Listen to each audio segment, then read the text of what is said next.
ونؤمن به ونتوكل عليه ونعوذ بالله من شرور أنفسنا ومن سيئات أعمالنا من يهده الله فلا مضل له ومن يضلله فلا هادي له ونشهد أن لا إله إلا الله وحده لا شريك له ونشهد أن سيدنا محمدا عبده ورسوله أما بعد فأعوذ بالله من الشيطان الرجيم بسم الله الرحمن الرحيم ألا إن أولياء الله لا خوف عليهم ولا هم يحزنون صدق الله العظيم وبلغنا رسوله النبي الأمين المكين الكريم ونحن على ذلك لمن الشاهدين والشاكرين والحمد لله رب العالمين نادے علی مظہر العجائب تجدہ عونا لک فی النوائب کل ہم و غم سینجلی بنبوتک یا رسول اللہ و بولایتک یا علی یا علی یا علی شاہ است حسین بادشاہ است حسین دی است حسین دی پناہ است حسین سرداد ناداد دست در دست یزید حقا کے بنائے لا الہ است حسین اور غوث سمدانی محبوب سبحانی قطب ربانی حضرت شاہ محی الدین شیخ عبد القادر جیلانی شیئا للہ المدد المدد المدد مدد کن یا غوث العظم دستگیر المدد اعلی حضرت عظیم البرکت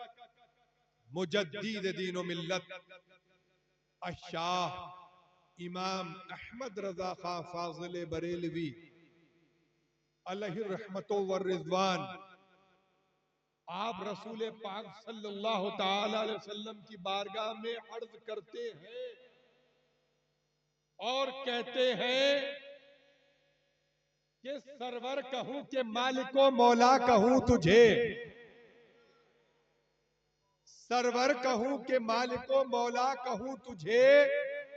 باغ خلیل کا گل زیبا کہوں تجھے اور تیرے تو وصف عیب تناہی سے ہے بری حیران ہوں میرے شاہ میں کیا کیا کہوں تجھے حیران ہوں میرے شاہ میں کیا کیا کہوں تجھے لیکن رضا نے ختم سخن اس پہ کر دیا بھئی کہنا تو ہے نا کہ حضور پاک کی توصیف حضور پاک کی تعریف اللہ کا فضل ہے کہ ہم بریلویوں کے حصے میں آئی ہے یہ تو خدا کا فضل ہے کہ تم بریلوی ہو بریلویوں سے مراد کیا ہے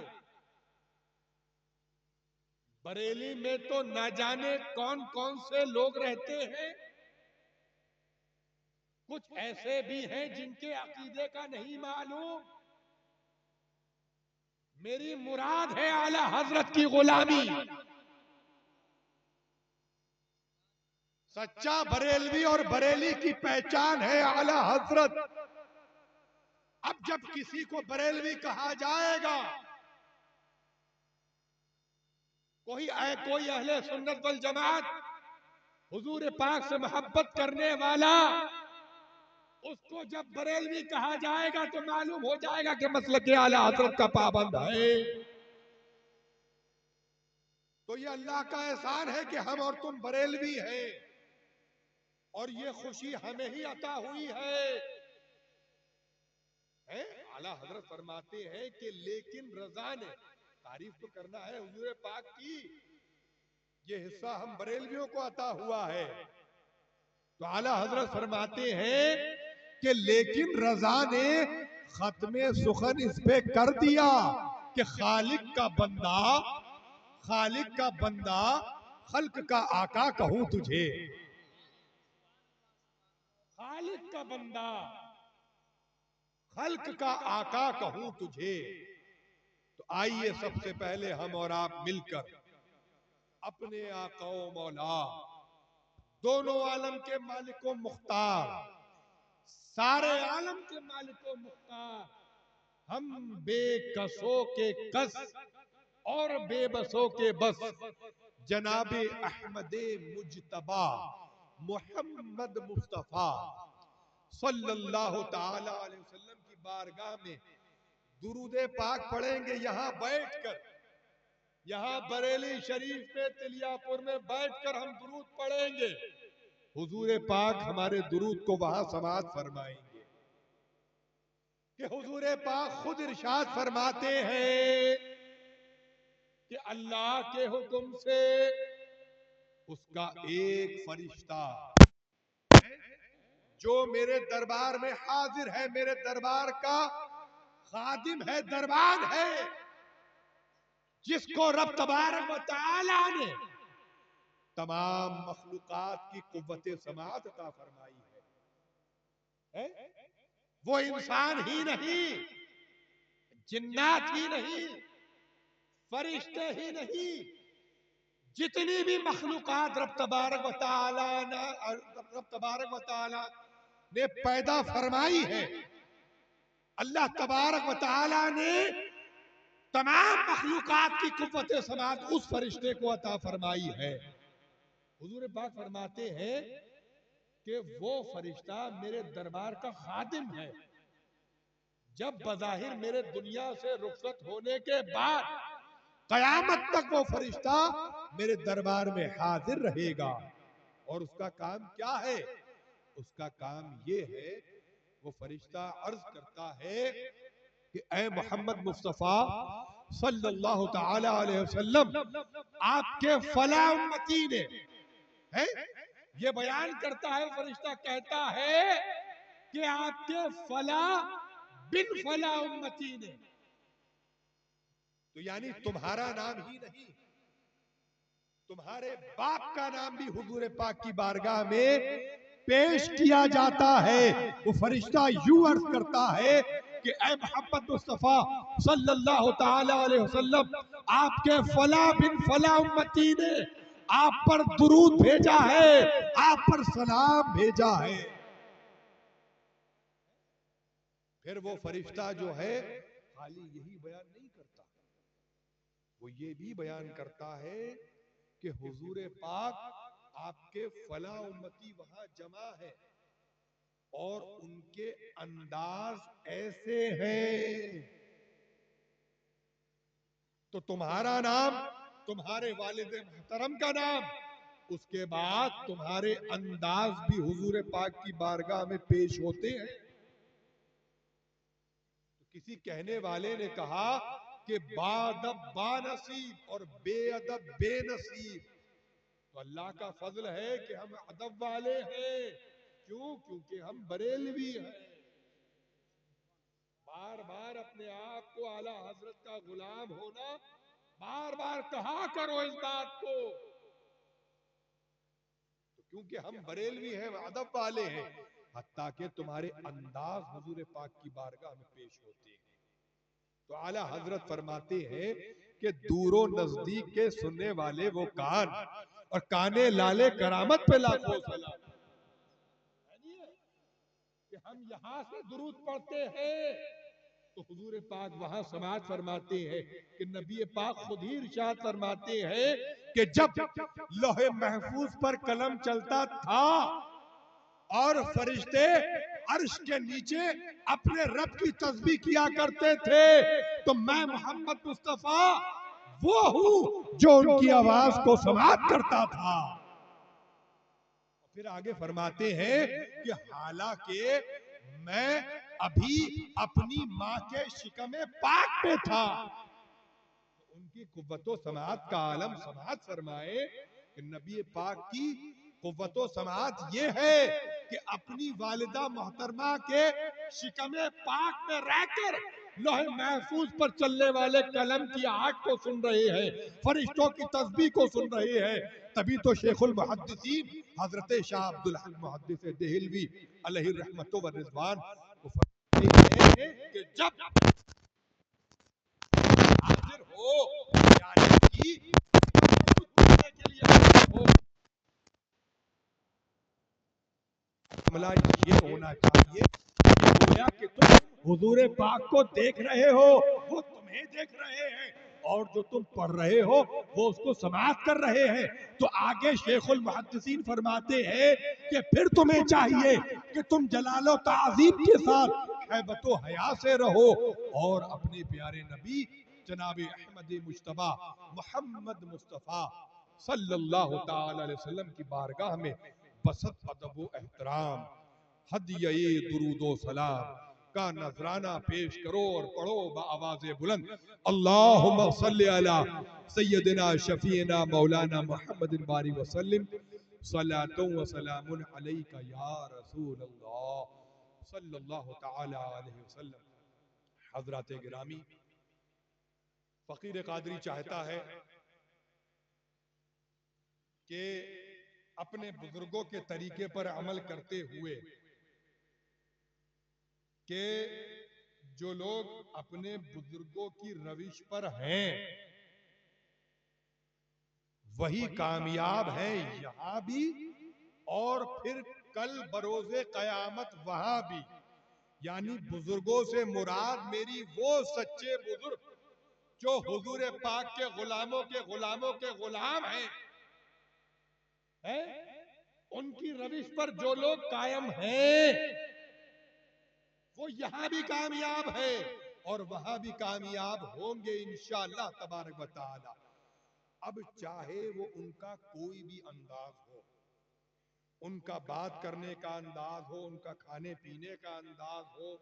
یا وہ چلنے کا انداز ہو، کوئی ایسا خاص عمل ہو،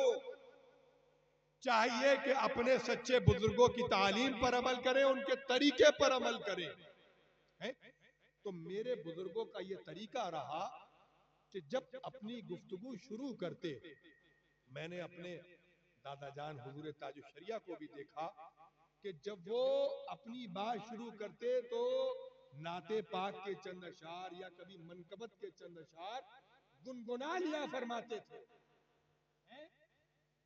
میں نے بارہا دیکھا اور سرکار امین شریعت کو بھی دیکھا،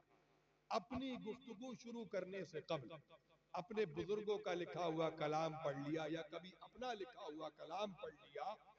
یہ طریقہ آج کے زمانے میں حالات جو ہمارے اور آپ کے سامنے ہیں، ہم سب کے لیے بہتر یہ ہے کہ ہر معاملے میں اپنے بزرگوں کی روش پر رہیں۔ یعنی یہ طریقہ میں نے کہاں سے سیکھا؟ ایک مرتبہ حضرت عمر فاروق اعظم رضی اللہ تبارک و تعالی عنہ حجر اسود کے قریب بڑھے، کعبہ شریف میں جو جنت کا پتھر جو مس ہے، جو لگا ہوا ہے، جو لوگ حج کرنے گئے ہیں یا عمرہ کرنے گئے ہیں انہوں نے دیکھا ہوگا، تو وہ پتھر جو جنت کا لگا ہوا ہے سرکار دو عالم صلی اللہ تعالی علیہ وسلم نے اسے بوسہ دیا ہے، وہ اس قدر مبارک پتھر ہے۔ تو حضرت عمر فاروق اعظم سنگے حجر اسود کی طرف بڑھے اور اسے بوسہ دینے سے پہلے فرمایا، اے حجر اسود، میں تجھے کبھی نہ چومتا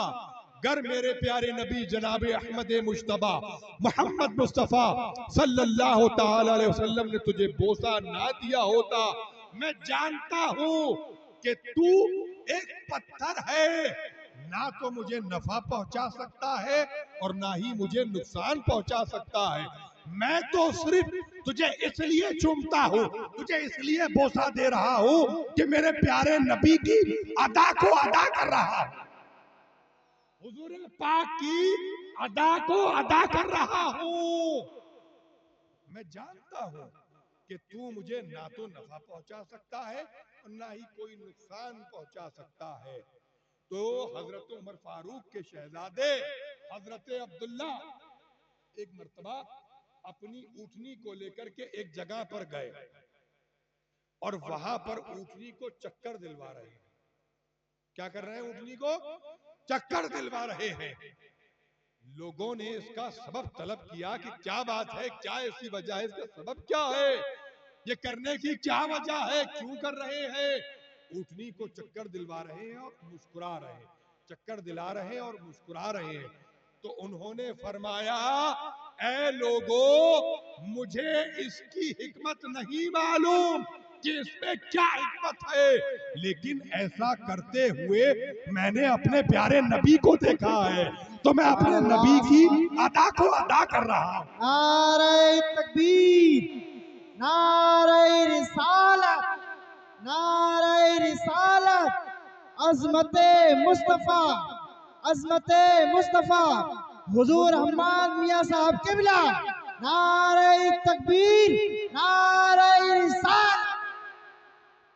کیا فرمایا کہ میں اپنے نبی کی ادا کو ادا کر رہا ہوں، اس کی حکمت مجھے نہیں پتا۔ تو بھئی ہمارے بزرگ تو ایسے اللہ والے اور سرکار کے غلاموں کے غلام ہیں اور سچے غلام ہیں، کوئی کہہ نہیں سکتا۔ یاد رکھنا تم، بریلی شریف میں نہ جانے کتنے لوگ ہیں، کتنے پیر حضرات تم نے دیکھے ہوں گے، لیکن تم کسی کا مقابلہ ہمارے ان بزرگوں سے نہیں کر سکتے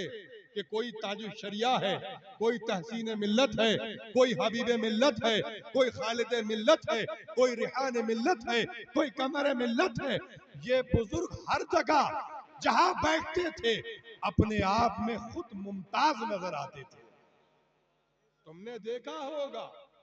کتنے بزرگوں کو دیکھا ہوگا، لیکن ان کی کچھ ذات الگ نظر آتی تھی۔ مجھ سے پریس رپورٹر نے کہا کہ میں نے ابھی بتایا ہے، ابھی عرس اعلیٰ حضرت میں پریس رپورٹر کچھ آئے تھے، رپورٹنگ کر رہے تھے، اتفاق سے میں بیٹھا ہوا تھا، تو میں نے ان سے پوچھا بھئی آپ تو بہت سی خانقاہوں میں جاتے ہیں اور بہت بڑے بڑے لوگوں سے آپ کا ملنا جلنا ہوتا ہے، کوئی ایسی بات جو آپ نے ہمارے بزرگوں میں دیکھی یا ہماری بریلی شریف اعلیٰ حضرت کی خانقاہ میں دیکھی، جو ایسی چیز جو اور خانقاہوں سے ممتاز نظر آتی ہے، کوئی ایسی چیز دیکھی؟ تو انہوں نے فوراً کہا کہ ہمارا سب جگہ جانا آنا ہوتا ہے، ہم سب کیا رپورٹنگ کرتے ہیں، لیکن ہم نے اعلیٰ حضرت کی یہاں جو خصوصیت دیکھی ہے، ان کی کچھ باتیں خاص ہیں جو اور جگہ نظر نہیں آتی۔ شریعت پر استقامت، دین کی پابندی ہے، عمل کرنا، یہ اعلیٰ حضرت کے یہاں خاص ہے۔ تعلیم کی جو ہمارے یہاں جو معیار ہے وہ اعلیٰ حضرت کے یہاں خاص ہے۔ جو فتاوی لکھے گئے، اتنے فتاوی کی جو بڑی بڑی کتابیں ہیں، یہ اعلیٰ حضرت کے یہاں خاص ہے۔ اس کے رسول جو ہے یہ خاص ہے اور ہر چیز پر بھاری ہے۔ تو اس کی حکمت میں نہیں جانتا کہ میرے بزرگ ایسا کیوں کرتے تھے، ہاں یہ جانتا ہوں کہ میرے بزرگ ایسا کرتے تھے، لہٰذا میں اس پر عمل کرنے کی کوشش کرتا ہوں۔ ایک مرتبہ بآواز بلند درود پاک پڑھیں، پھر میں منقبت کے چند اشعار سناؤں۔ اللہ رب محمد صلی اللہ علیہ وسلم نحن بعد محمد صلی اللہ علیہ وسلم صلاۃ و سلام علیک یا رسول اللہ۔ مفتی اعظم سرکار آل رحمان محمد ابو البرکات محی الدین جیلانی مصطفیٰ رضا المعروف مفتی اعظم ہند علیہ الرحمت والرضوان، آپ غوث پاک کی شان میں عرض کرتے ہیں اور یوں کہتے ہیں، چند اشعار آپ کے سامنے پڑھوں گا، زیادہ وقت نہیں لوں گا کیونکہ مجھے بھی جانا ہے اور کل مجھے دوسری جگہ شریعت. مفتی اعظم سرکار فرماتے ہیں تجلی نور قیدم غوث اعظم، تجلی نور قیدم غوث اعظم، ضیائے سراجو ظلم غوث اعظم، تجلی نور قیدم غوث اعظم، ضیائے سراجو ظلم غوث اعظم. اور تیرا حل ہے تیرا حرم غوث اعظم، تیرا حل ہے تیرا حرم غوث اعظم، عرب تیرا تیرا عجم غوث اعظم، عرب تیرا تیرا عجم غوث اعظم، تجلی نور قیدم غوث اعظم، ضیائے سراجو ظلم غوث اعظم. اور چلا ایسی تیغ دو دم غوث اعظم، چلا ایسی تیغ دو دم غوث اعظم، کہ عادا کے سر ہو قلم غوث اعظم، کہ عادا کے سر ہو قلم غوث اعظم. دیکھیے کتنا پیارا شعر ہے کہ وہ ایک بار کا بھی نہ ہوگا تمہارے، وہ ایک بار کا بھی نہ ہوگا تمہارے، کہا ہے مخالف میں دم غوث اعظم، کہا ہے مخالف میں دم غوث اعظم، تجلی نور قیدم غوث اعظم. اور تیرے ہوتے ہم پر ستم ڈھائے دشمن، تیرے ہوتے ہم پر ستم ڈھائے دشمن، ستم ہے ستم ہے ستم غوث اعظم.